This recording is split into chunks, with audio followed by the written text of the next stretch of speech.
దేశంలో కోటీశ్వర్లు ఎవరంటే టక్కున ఎవరి పేర్లు చెప్తారు? ముఖేష్ అంబానీ, బిర్లాలు, టాటాలు అని చెప్తారు. అంటే టక్కుట వేసుకున్నోళ్ళైనా కోటీశ్వర్లు? గోషి గొంగడేసుకునేటోళ్ళు కోటీశ్వర్లు ఉండరా? అంటే వాళ్ళు కూడా ఉంటారు, కానీ అంబానీ బిర్లాల కంటే ఎక్కువ పేరు పోతారు. సొమ్మున్నదని వాళ్ళకి ఎంత పేరు వచ్చిందో తెలియదు, కానీ గీసారి చేసే పనితోనైతే దునియా మొత్తం పేరు వచ్చింది. యోగాకు మహాయోగం పట్టినట్టేగా గుంప గుత్తగా తీసుకుపోయి రాంబాబా చేతిలో పెట్టింది సెంటర్ సర్కార్. యోగాను సామిల వారి చేతిలో పెట్టిండ్రంటే పశువిళ్లను తల్లి చేతిలో పెట్టినట్టే.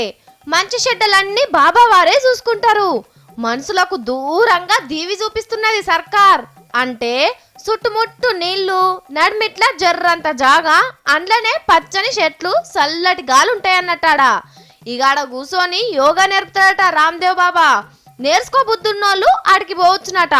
గింత అంటే గింత కూడా బయట సప్పుడే వినబడది.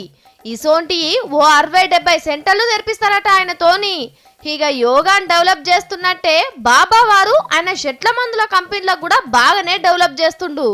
1000 కోట్లతోని దేశం మొత్తం దుకాన్లు తెరుస్తాడట, బయటి దేశాలకు కూడా పంపుతాడట.